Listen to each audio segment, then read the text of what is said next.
Yazol.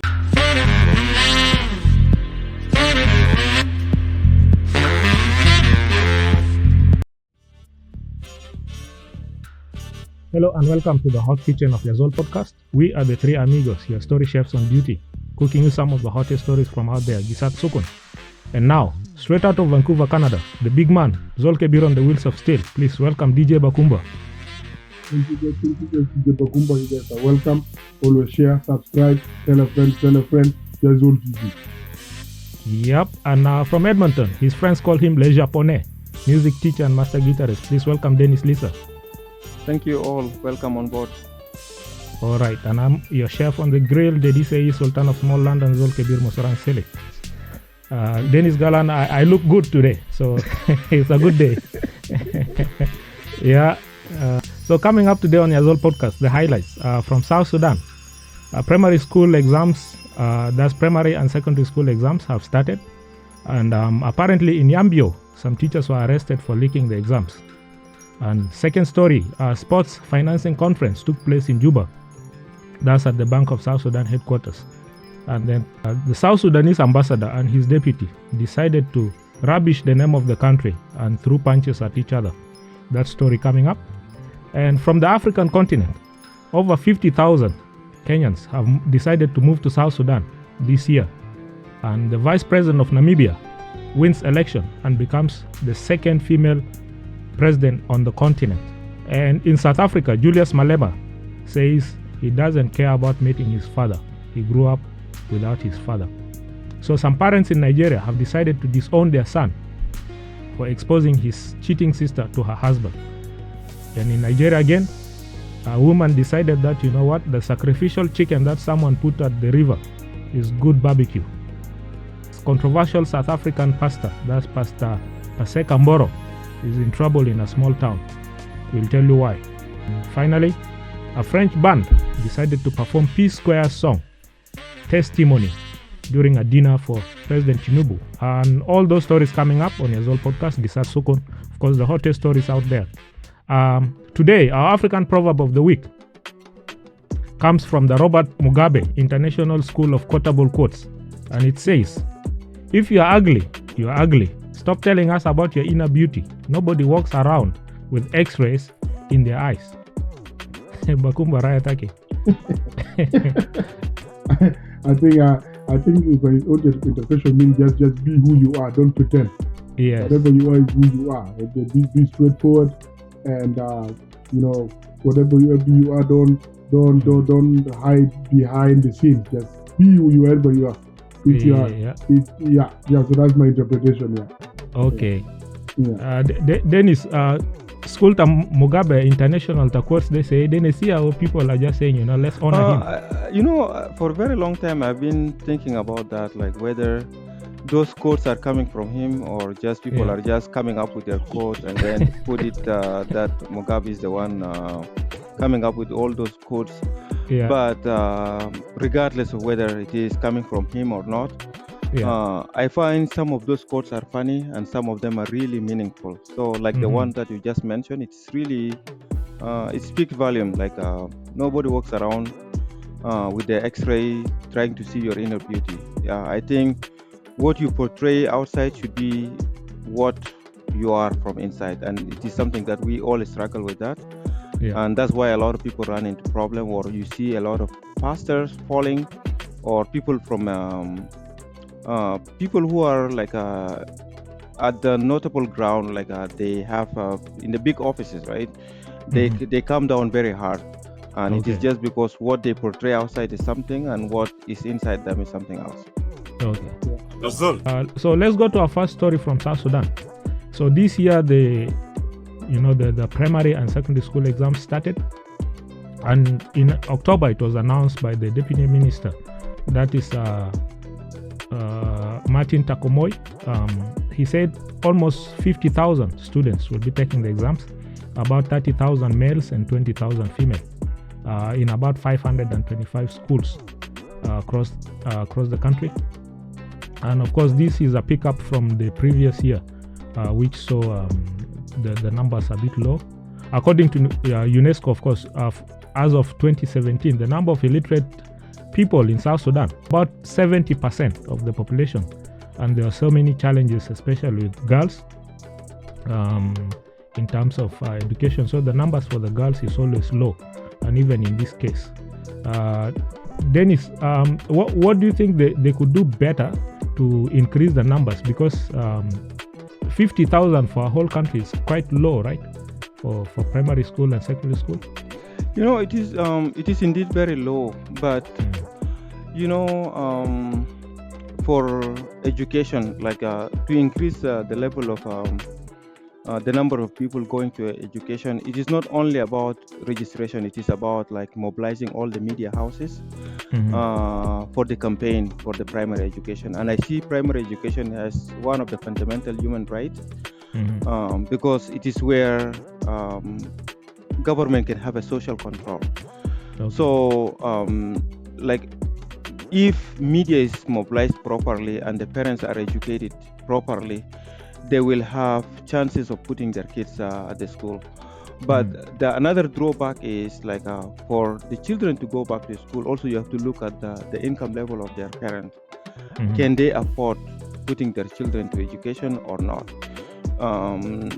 I come from the background that my primary education was in a Catholic school, but what they did that time was like they try to cover for the student, like they make sure that they have the students are being properly fed at the school. In some of the school, the uniform was provided, and this kind of lift up some weight from the parent. It is kind of an encouragement for the parents to put their children at the school. So I'm not sure, like in South Sudan, like the campaign level that the government is putting for the primary education or education in general is, I don't know. So on my end, I think that to increase the number of the students at the school, like all the media houses should be participating to bring that enlightenment to people. Okay. Yeah. So it's a community thing. Okay. Yes. Yeah. Okay. Yeah. So Bakumba, apparently in Western Equatoria, the state minister for education, that's general education, a lady called Grace Apollo Musa, found some of the teachers and they were arrested because in South Sudan they call it machot. They decided to leak the exams to the students, and so those teachers were brought to Juba. The lady said we don't want such practices in our state, so they were putting strict measures in place. I think instead of allowing only things like computers, they were actually allowing maybe some of the students to get into class with like cell phones. So Bukun Sahil Zol Bagger Nadi Zol Tani, and then you get your leakage that way. What do you think in this case? Yeah, I think the problem usually the exam leakage in a lot of African countries, like is the emphasis on the idea of that education is about passing exam. Yeah. That's one of the things that where people really focus on. That you need to pass to make it nice. You need to pass, but it's all up. Education is not about just passing the test. It's not a one-day event. It's a lifetime, comprehensive, continuous test that should be ongoing. And so that's one of the things that the idea that education is all about exam is what always creates all these problems of leakage, competition between schools. Education is becoming a business. The more you have, the more A students, the more you attract. Students to your school, since it's a business. So everybody trying to get good grades so they can attract the best students. So that's one of the drawbacks of the idea of exam. It's a main criteria of determining success in school. So I hope in a lot of other countries people are already moving away from that. Education is a continual assessment and it's a continual process. I hope that one day we'll get there, but I know it's still a long way. But but the system that we have, it is what it is. It shouldn't be obvious. And if somebody makes stuff like that, they should be prosecuted definitely. Yeah. But I just hope that one day we will not focus on exams at all. We should be focused on education. It's a process. Yeah. And of course, the South Sudan Education Act stipulates that penalties. If you're a teacher, you'll be fired from your job, and then you'll be given some penalties. Yeah. And of course, the candidates who get involved in that will be expelled. That's all. All right, let's go to another story from South Sudan, and this is about sports. Last time, I think Bakumba and we talked about the need for finance in sports. Right. So the sports ministry in South Sudan and the companies and the sports associations. I saw even Loldeng was there. They started to do what is called the Sports Financing Conference at the Bank of South Sudan headquarters in Jebel. So it was pretty much attended by people scattered across the sports sector, and the outcome was pretty good. I think this is a positive, right, Dennis? Because now sports will be like supported through finance. What do you think? I think that's a good idea, actually. Like industry such as sport, industry such as music, there should be a very strong finance behind those industry, and that's how mobilize those industry to go forward. With the sport, especially, I don't know much about the sport, but if they are being sponsored in a proper way, that will give us that chance, like to compete.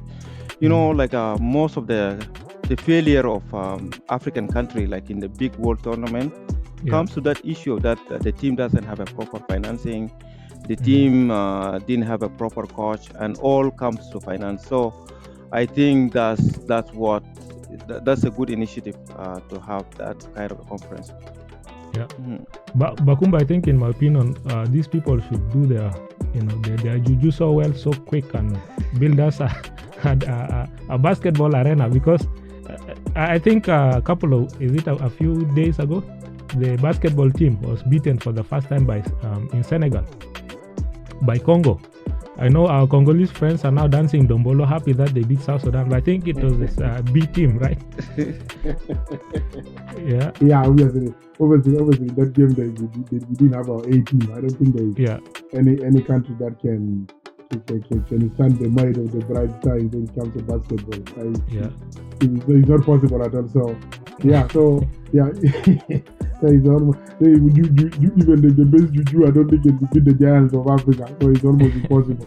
But that's a good meeting. Yeah, that's a good meeting. Like, I think they're listening to Yazol TV, so it's a good thing. Because we always advise that sports should be business. Like that's the only way we can grow. So that's a good move.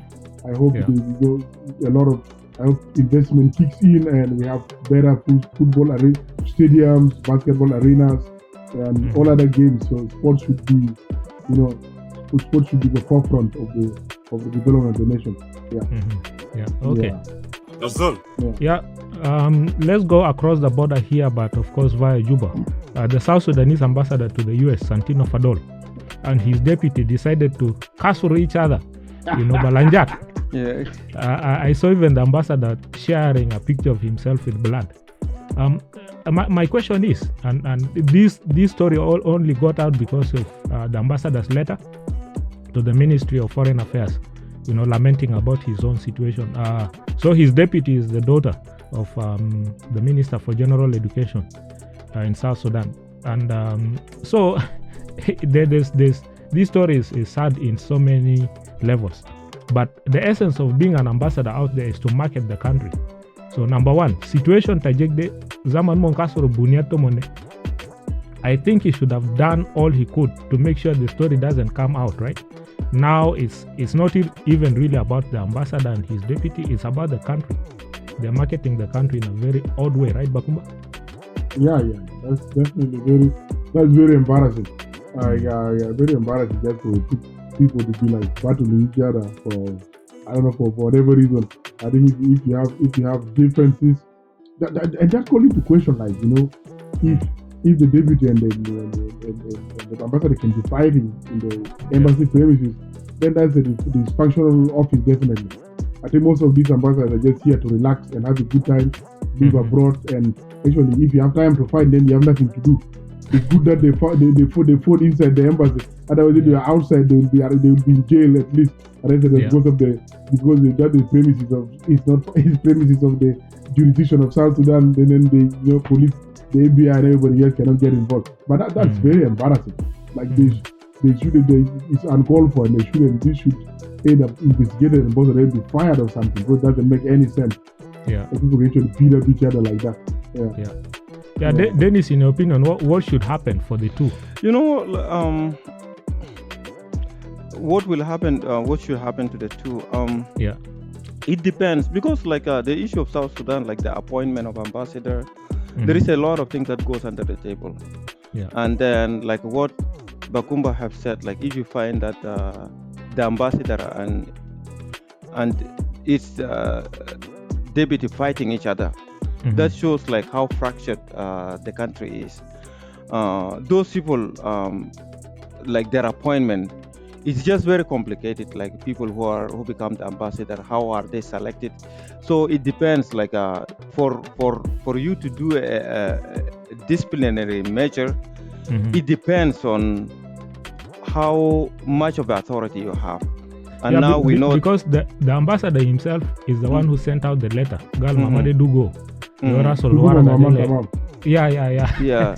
But who is the son of who is the son of Awood? Is the deputy. The deputy ambassador is the daughter of Awood. Yeah. And so the ambassador is the one who sent out the letter. I think he's hoping that the minister, maybe he actually sent it to the deputy minister. He's hoping that the deputy then can discipline the deputy ambassador. But so those things are really very embarrassing because ambassadors, they are the face of the country wherever they are, and whatever they do reflects good or bad badly on the country. And I think there is something about the embassy in US. Like I think 5 years ago, one of the person who was working in the embassy kind of was doing a live show and happened to be easing himself on the live show. I don't know if both of you have seen that. He was working for American embassy in US. So like people, the folks like the one that are in US, like they're always coming up with an embarrassing scene for everybody. So Yazol.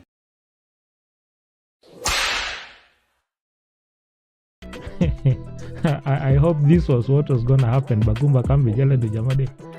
But now you're getting into dangerous territory. If you don't behave, of course, Jelda. Takangeni Dugu Balanjal, the deputy ambassador.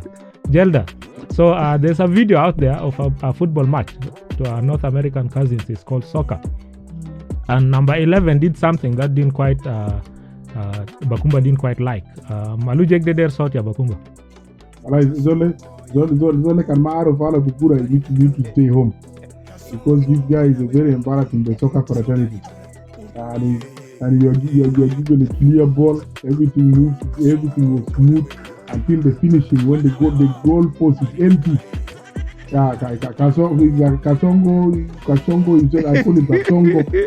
Kasongo himself take the ball all the way and the guy cannot even finish. It's a very embarrassing. So Zolde man, all these people who cannot play the game just they're short because sometimes it's obvious that you couldn't go. Like it can mark goal, you are very embarrassing. And the worst part is wearing number 11. There special numbers, then number 11, number 9, number 10. The numbers are in the world of football. They so this guy is an embarrassment to the striking nation. I mean, strikers fraternity of soccer. This is the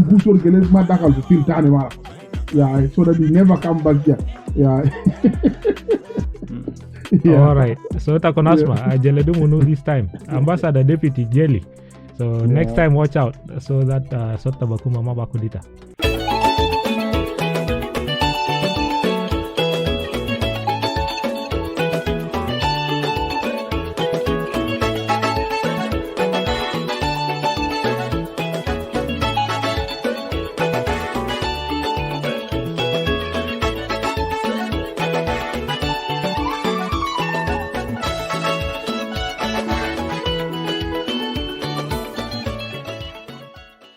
When you hear that sound, you know what time it is. It's time for Beyond the Beats with Dennis Lissa, our resident music expert and guitarist, of course. He'll take us behind the scenes and behind the sounds. Today, he's delving into the relationship between Juba and Khartoum through music. Of course, Ita Kanasma Gunata Balang from Selector T Mega featuring Single D. Then you'll know what I mean. Yeah, so the relationship between South and North is kind of a very complex relationship. And those relationship is always colored by the politics, but let's see how the landscape of music in the northern part of the Sudan. In the northern part of the Sudan, the music is mostly pentatonic music. It means like a 5 notes in the music, which repeat itself. And this kind of a music bell, you find it in Somali, Eritrea, Ethiopia, Sudan, Chad, Mali, and all to West Africa. There is that kind of a pentatonic bell. That is the way that music is in the northern part of the Sudan. Coming down a little bit, Anina Minalga and Denka, their music is also part of a pentatonic. Anita kan lahasta, some of the music that is being played by Ali Juma, it is mostly pentatonic music. It is not kind of a music that is consistent, but it goes up and down. Coming down a little bit, into digital music bitatna al-normal. It is more like a modern, like a Congolese music. Though there are some tribal music, into the digital music that as Pajulu, it's kind of a different kind of music. But it's digital music bitatna in the south is a little bit different. But the weird thing is, Southerners have never liked music from the north. There are people that do like music, but the majority of people, they import their music from the neighboring countries, like from Uganda, from Congo, from other African countries. Versus music in the north is liked by people that are from different countries, like Ethiopia, Somalia, like people like Muhammad Wardi. They are being liked by Ethiopian or Eritrean. So that is the kind of music landscape that we have. But the very strange thing is there are a lot of northern musicians. They try to kind of infiltrate in the southern part of Sudan to bring kind of a national unity through their music. You find people like Mahmoud Abdelaziz. انت كان سمعت كنا بقول في مدينة جوبا أحلى مدينة. So he tried to come up with kind of a music that create kind of a national unity, trying to bring south. Like he had a good music. And then we have people like Nouri Jelani. He's from the south. He's from the northern part of it, but his music, he tried to model it in a way that can bring south more together. So we find that the relationship of music between north and south is most colored by politics and religion.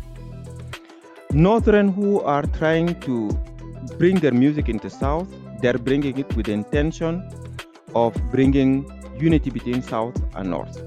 And the same thing, southerners who are trying to play music from the south in the north, they're trying to kind of bring it, but it is not something that is more organic, but it is more in kind of a political kind of a sense. Another thing that we find that that influence music in south part of the Sudan also is religion. عندنا هنا بنلقى ناس اللي بيلعب دلوكا. دلوكا is more like a Islamic influence. عندنا بين أهلنا بكاكوا and then في جوبا بنلقى في music بيقولوا دري بيقولوا ملكية. So those are influence. Those are kind of a Islamic influence. So looking at the north, like northern and south relationship music, there is a big difference. Yet people try to bring to kind of build a bridge, but those bridges are more like political in nature. Let's go to Africa now. A Nigerian man is facing a severe backlash from his family for exposing his cheating sister to her husband. He said his parents have been covering up for the sister, so he basically decided, to tell the man, because the man was helpful to him, paid for his school fees, and he was supporting the family. The man repeatedly said the sister was in infidelity, so he decided to tell the man. But he's gotten a lot of backlash from the family, but of course from people online too. A number of his situations, the reject the beno. as he go for Roko, because brother-in-law de geni supporto, right, Bakumba? And then now this sister, who is also close to him, is doing things. Anamar Zolkan situations they tajik that, what would you do? Maybe you just keep your peace, don't say anything. Yeah, this is very tight, because you have your family here, and then you have your in-law here, your sister here, blood sister, and then you have your in-law here, who is also, doing his best, and in-law helping you out. So the guy was put in a fix. Yeah. But at the end of the day, I think he chose the right thing. He chose the truth. Yeah. If that's true that the sister was cheating, so he was brave enough. He was brave enough to to come up and say, you know what? I think it's sometimes it just you have to take a risk, because without taking a risk, like that's what life is about. Sometimes you have to stand for the truth, and instead of stand for the truth. So for me, I think I applaud him with that tough decision. Obviously, it's a very tough one. Anybody in that corner will have a very difficult time to decide. But it is what it is, and he chose the right way. And hopefully the in-law can continue, supporting him, and they are brothers anyway in reality too. So when one way or another they will reconcile in the future anyway. He's not gonna be able to lose his sister.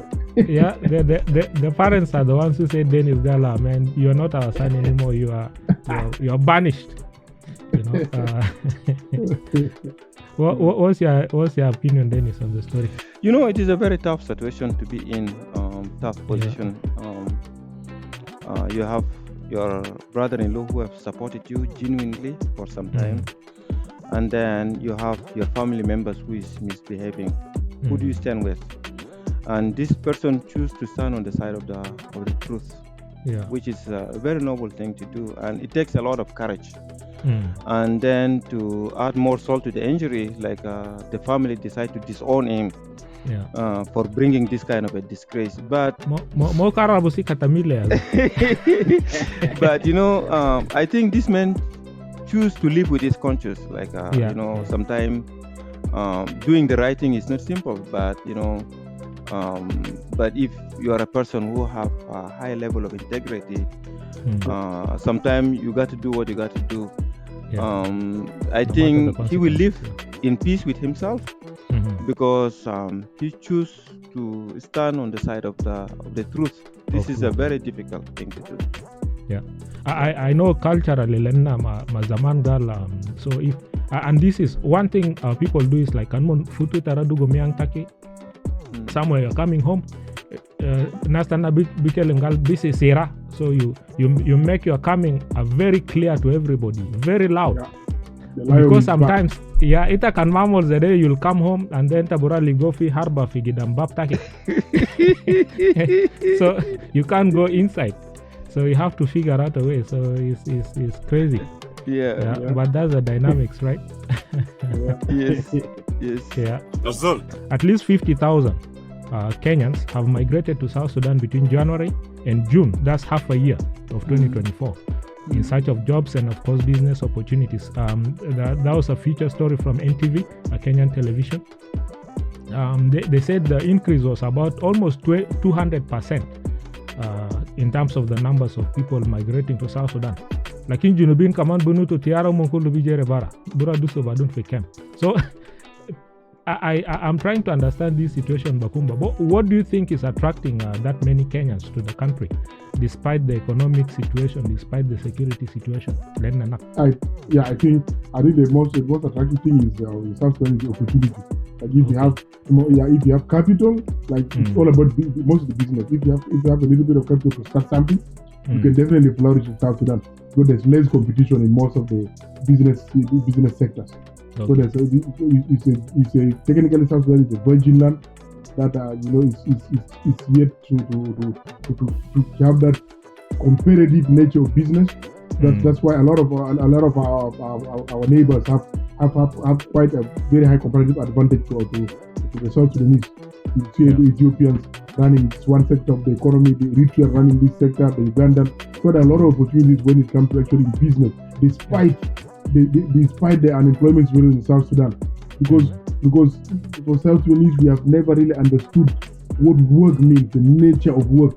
Sokol galta sokol galta ita maktab satisa ita say mean the guy does not work. Them are sokol. Nothing happened anywhere on this planet. I think it only happened in South Sudan. So the Kenyans see that opportunity to go there. They will take the jobs that Junubin became they show Rata Nas Wasaka, they will do it. You know. So the opportunities are there for and then secondly, obviously the NGO industry, which is employing a lot of people. You know, there are chances there too. People want to work for the UN and all the other international organizations. So despite all the security, and there's money to be made. There's there's still a lot of dollars, especially in the NGO industry. So opportunities are there. So that's why Kenyans are flocking there while Junubin are running to the camp.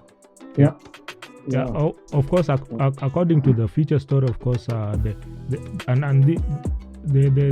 NTV journalist took data from the Central Bank of Kenya. They said 594 million Kenyan shillings were remitted from Juba to Nairobi from the Kenyans there. So it's a lot of money, opportunities in that, right? Dennis, your thoughts on the story? It is just a different way of how people look at the opportunity. Okay. People from South, they have a lot of opportunity, but they don't see it. And people from outside, they see a lot of opportunity in the South. So different way of looking at things. In my visit to South Sudan, I didn't fly to Wow. I went by land. Okay. And there was a lot of people who are from Uganda and then Kenya.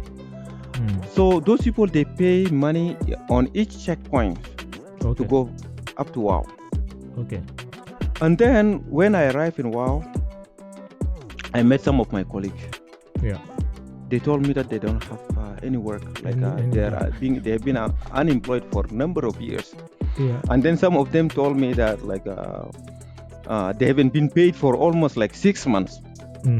So reflecting on those people who were with me in the bus, those people are coming from Kenya, so far away, they are, what do they see that people from South Sudan didn't see, So those are the things. So we were taught to work, but some people from other African countries, they are taught to create an opportunity, to create work.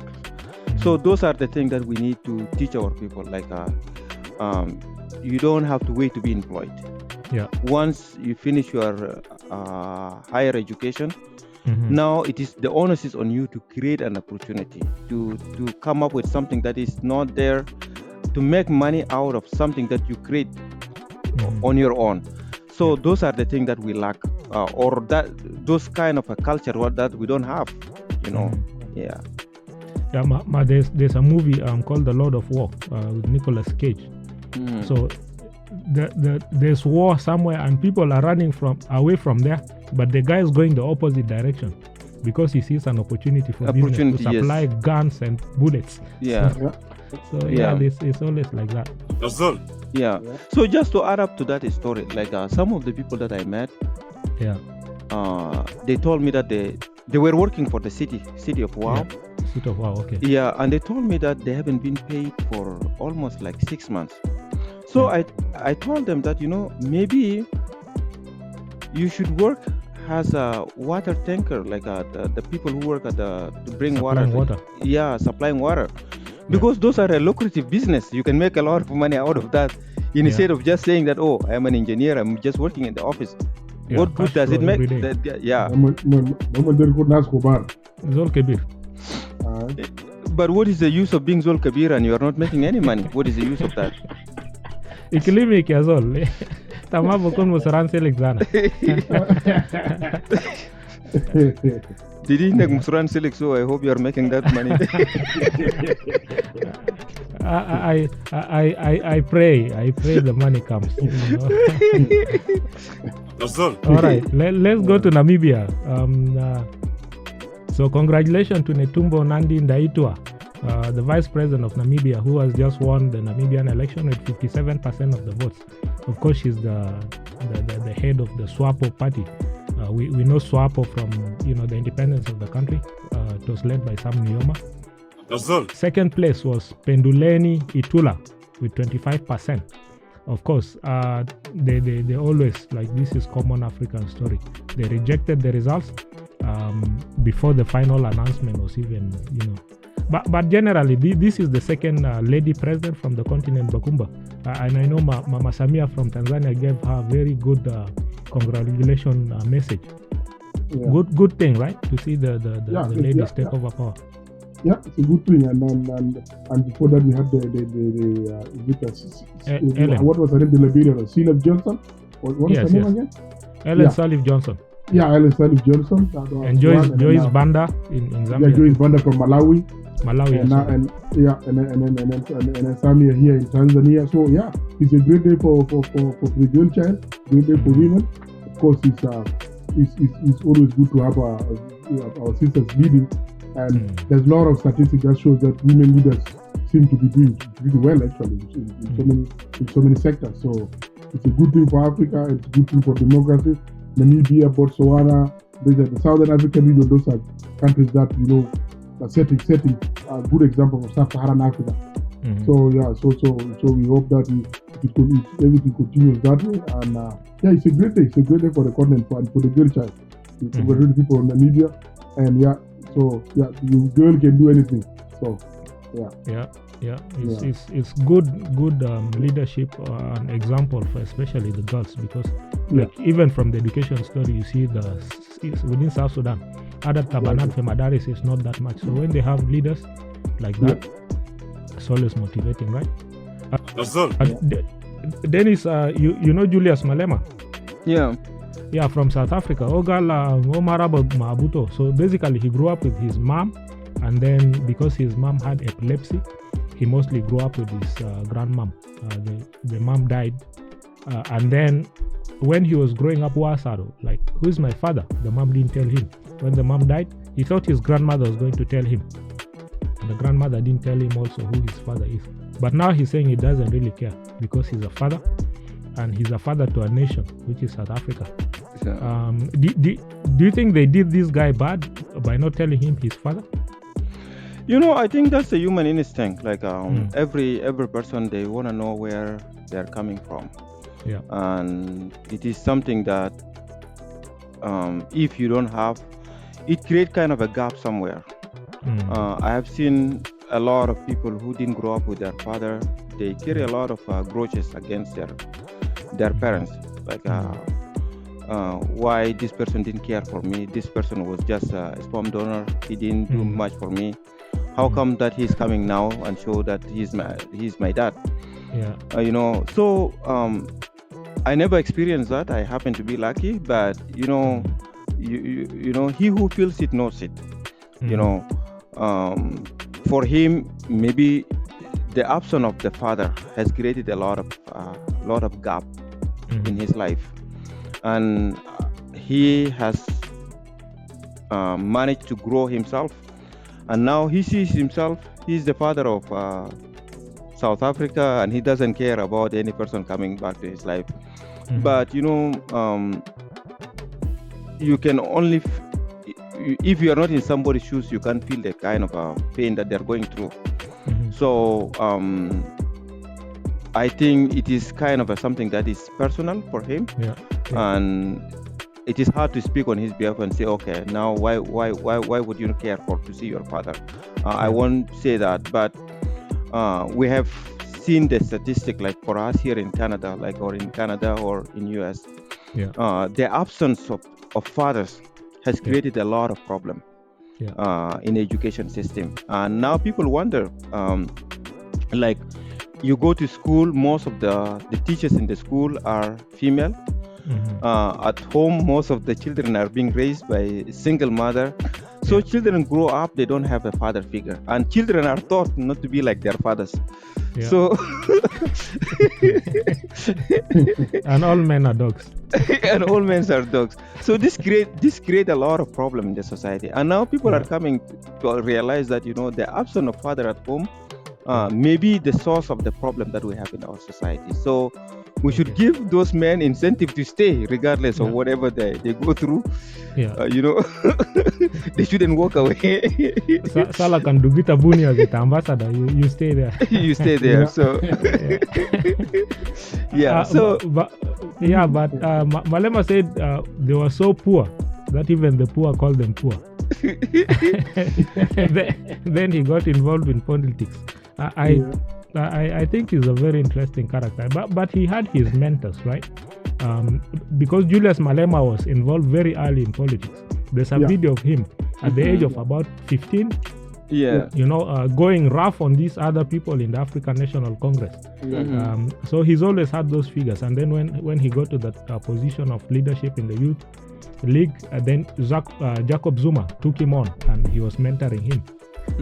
Bakumba, your take on Julius Malema's story?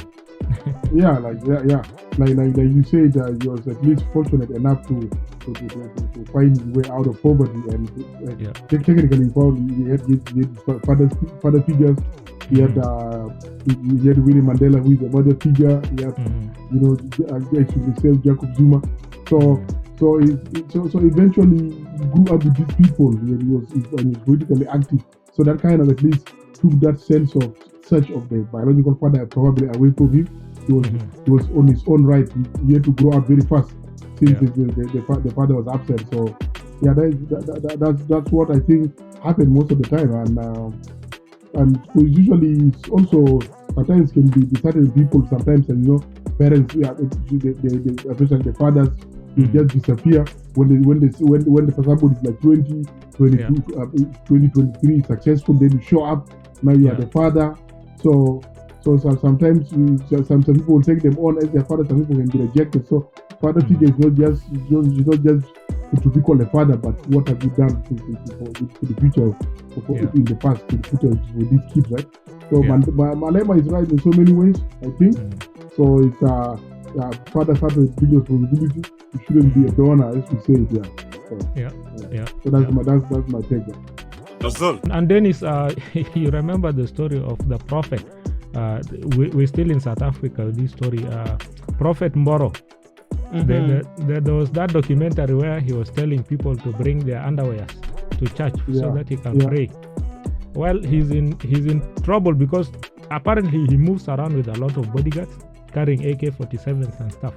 So I think his church was taken. Then he moves into this town, and now because he doesn't have a church, he basically stands on the way somewhere and starts praying on people, casting away demons by the road. So there's a petition by the residents in that town. They don't want that.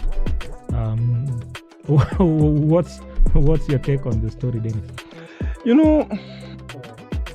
I have never been like a supporter of the new church movement that is happening lately, especially the prophetic movement. They have taken advantage of a lot of people who are gullible,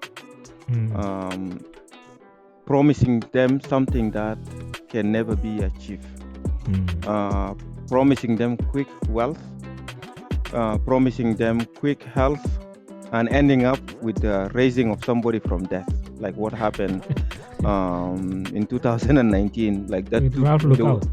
Alf Lacau, that took people by surprise. And the very strange thing is when Alf Lacau raised this person from death, his name is Elliot, right? And all those prophets ganked against him because now he has taken the market. So he took a large share of the market, like a portion of the market share. So, those people, I don't think it is Christianity, in my opinion. It's a cult.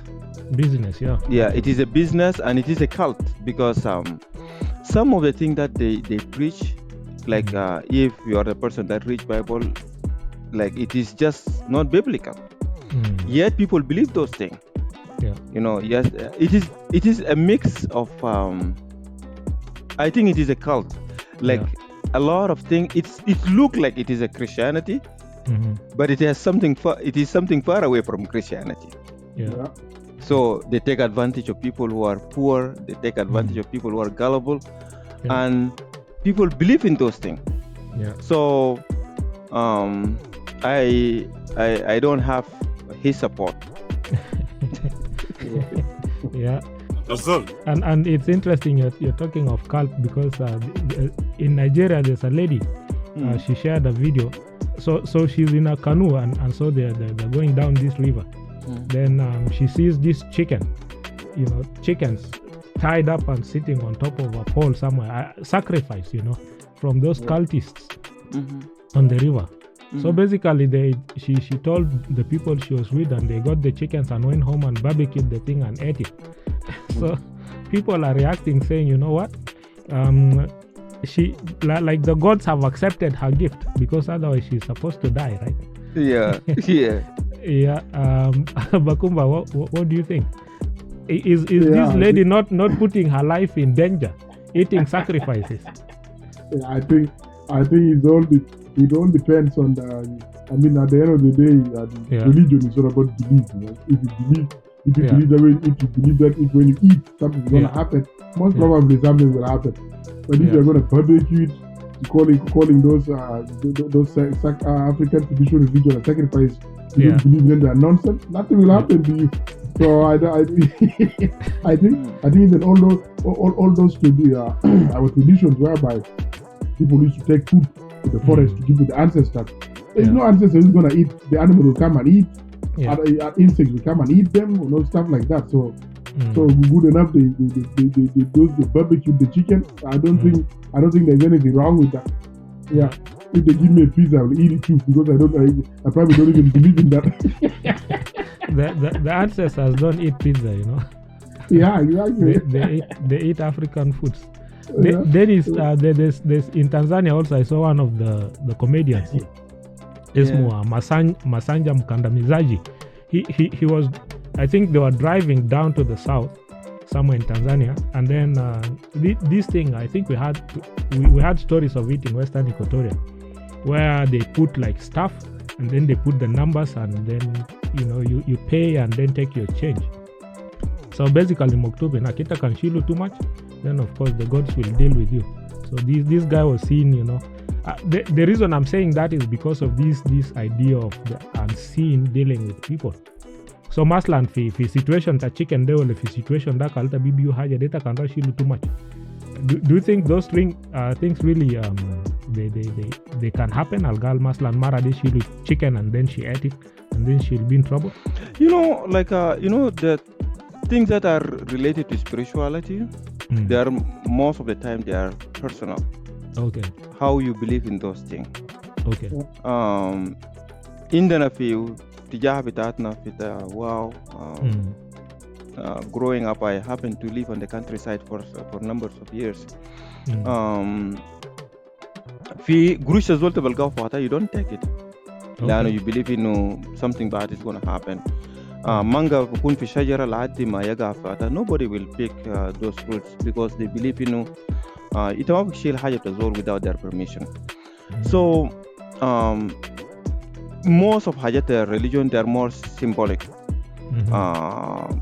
Intended to offer. You believe they kalam bata bakumba, you are offering it to your ancestor, but those are insects and animal coming and eat it. We offer bread and wine and we think this is the flesh and this is the blood, and we drink it, we think we are drinking the blood. Is it the blood? So symbolic, right? Symbolic. So why do we think that one is more credible than this one? Yeah, exactly. Why do we think that the other one is more credible than this one? Yeah. So it can only make sense to the person who believes in them. Okay. Right. So Ana Benisbale, sorry to going back le modukta the new churches that are coming up. I heard that those people they go to African spiritualists. Yeah.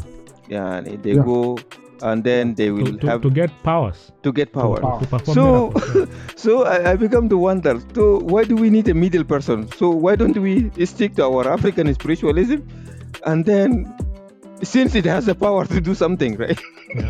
But there's no money. Because our African traditional believes that it's not prosperity enough. Yeah. So we need something. We need something to convince people. They're not doing good marketing for They are not doing good marketing. Yeah. Actually, you know, if you are to walk into a witch doctor's shrine, Yeah. man, the whole place They're is very very poor. scary. But if you go into a church, the shrine in the church is beautiful. There's an Yeah. altar, you know. Yeah. So maybe the African performers have to up their game. Yeah. So قبل فترة أنا شفتها on YouTube, one of the pastor وما رجع balance زولتا African. So Zole went on the media calling the name of this pastor, please return back my balance. Yeah. When you go past, nobody disappear. Yeah. طبعا pastor عمل scam برضو لزول يعني he scam زولتا. Yeah. وشال قريشة زول وما pay balance أزينه. So yeah. So wow. All in all, it means it is just personal. Whatever you believe in, if it makes sense to you, Yeah, it's good. that's what makes sense to you. Okay, Yeah. all right. Yeah, let's go international now, and this is USA. There's a British a band called Sports Team. They came from the UK to the US, of course, to do a tour. 10 minutes into the tour, they got robbed in California. So basically, there's a video of them, so they're shouting, "Don't take my laptop! Don't do this!" So basically, somebody pulled a gun on them. I'm wondering, in this case, is it really a case of somebody robbing them, or it's like a marketing stunt or something? Bakumba, I know because I was in this is personal story. I was in San Diego, then I decided to go the West Coast side. I landed up in Sacramento. Sacramento is like very. I was in the downtown area. Then all of a sudden, man, these guys just came towards me. Somebody is trying to rob me. Somebody is trying to sell me drugs. It looks very chaotic, and California generally is like that, right? LA is like really, really crazy. Yeah. What do you think happened in this situation, Bakumba? I think, like in this, especially in this era of social media and everything, it could be one theory could be it might have just been a stunt. Yeah. Something that people want to create publicity or something like that. So another way is that there could be people who have nothing to do. Actually, they actually doing a real robbery. Because in California, there are a lot of people they live so many states in America. They go there. They want to make it in Hollywood, and they end up they have a massive homeless population. People who have actually just not doing much on the street because everybody's hoping that they can be in Hollywood, or also the warm weather. So there's a lot of homelessness and joblessness. So it could be a real robbery, which I'm not sure of. But but with the kind of police and the security sector, I don't think anybody can pull a big robbery like that in the broad daylight. Maybe petty robberies here and there, yes. But so one way or another, it could be a stunt. Yeah, I know in places like South Central, if you drive there with your fancy car with nice rims, basically you come back and find your car sitting on bricks. They will dismantle and take everything. So sometimes it's crazy. I know this British band, they say they called the police, but they were told to submit like a statement online or something like that. So there's a French band that did a rendition of the Testimony by P Square during a dinner that was hosted by the president of France in honor of Tinubu and his entourage in Paris. The guys were singing like pretty good. If you have not seen the video, you can go to my Facebook page. I've shared it there. Dedi Seyi. Dennis, I know you're the music guy. Sometimes when you see Kawajat, the band Dekida playing the African music, how do you feel? What do you think? No, it's always good, Mm-hmm. It's always good to see people trying to do your music, but sometimes it is not about the performance, it is the feeling that people carry inside them. Okay. Africans are known by having sense of rhythm. يعني هسه انت كان مشيت لقيت افريكان بيرجوس they keep the rhythm. Okay. بعد انت كان مشيت لقيت اخواننا التانيين ده يعني they're off. Always off reading. Yeah, music ماشي بالاتجاه و And they're going the other way. the rhythm is going somewhere. So, but I think they did a good job. But thing that is fascinating me now is the progression of African music. Okay. Yeah, African music is spreading. It has become a recognized genre that people now like. If you buy a music software, one of the there are questions that they ask you, like what kind of a genre that you perform. One of them is Afrobeats. And I think that's a good progression on our end, like to see that African music has managed to infiltrate the West. Okay. Now, and if you go to any of the gym place, you find that Afrobeat is being played. And to see that other countries are now trying to emulate us, it shows that we have something that we can offer. Because for a very long time, we were kind of a people that they believe that we have nothing to offer, culturally or scientifically or anything that of substance. But now we have proven to the world that we have something. We have music, we have art, we have history. Though people have tried to distort a lot of things, but it is coming up now. Truth always has the potential to circle back. So now we are being vindicated by seeing other people doing our own music and seeing it being performed with this. Is it a British band or French band? French band. French band, yeah. It's a band for the army, I think. Yeah. And they also actually performed Mama Africa by Bracket at the same. Yeah. The same function. Yeah. So those are good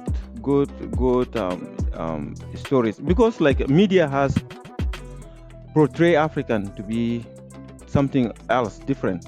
يعني هسه زمان انت في الشغل زمان تقول I am from Africa. صورة في راس ناس يعني children begging and children are in a war-torn zone. One of the comment when South Sudan won in the basketball tournament in the late Olympics, one of the guy was commenting that the UNICEF is serving children from South Sudan are now winning. They are now winning. So that was kind of a surprise to people, right? So for us to see ourselves going in that direction, I think that's a positive thing happening. Dennis, I know you mentioned about Kwana Tanadel who don't dance according to the beat. Magal, Africans are actually enslaved by the beat because we dance according to the beat. So those people are very free. They dance according to the way they want. So so it is something that we are gifted in that area. People who do music, they understand that hasi to teach Nas Del Masalan to play music like reggae. Reggae, you play one beat and one beat you play it in your head. Okay. So there is the beat that you skip, but you play it in your head. Okay. So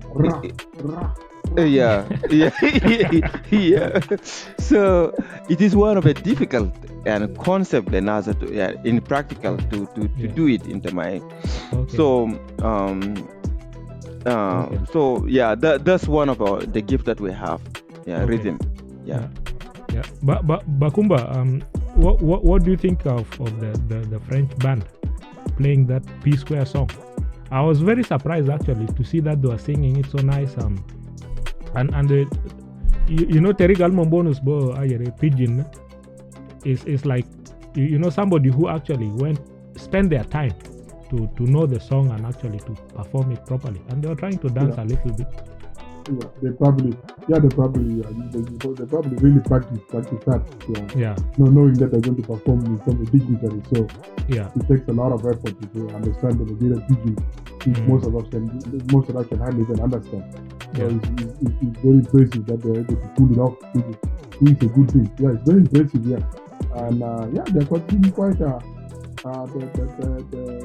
lot of other groups. One group one time on YouTube I bumped, they were singing this Lion King songs, and they were like, very, very nice, all these people. So music is always universal. As long as you pick interest in it, anybody can pull it off. And I know the King of England, he was making comments in pidgin, said if life shows you Pepe, make Pepe soup. So Africa is taking over the world slowly. You cannot force your culture on people. You have to sell your culture. And people are selling, Africans are selling their culture, and people are accepting it willingly. Like if you go all to those Caribbean countries, most of the movie that they watch now is African movie, and most of the music that they play now is Afrobeat. So I think Africans have done a lot of work in selling their culture, and people are accepting it willingly. It's not being forced on people. Inshallah, one day we'll have South Sudanese movies on Netflix and all that. We also sell our country, right? Okay. Anything is possible, really. It is possible. All right. Well, that brings us to the end of this episode. Of course, if you've been with us, we take this chance to thank you for being with us and for supporting Yazol TV and Yazol Podcast. So don't forget to like, share, and comment, and of course, always come and watch 8 p.m. We have a new episode for you every Sunday. Just Yazol TV on YouTube, and of course, you find Bakumba and Dennis on Facebook. Like and follow them too. And of course, my name is Dedi Seyi. Same thing on TikTok, same thing on Instagram, and same thing on YouTube. Always follow us and always be here, because we'll provide you the juiciest, hottest stories from out there. So thank you, Dennis. Thank you, Bakumba. And may God bless you out there, and may God bless South Sudan. May God bless South Sudan as well.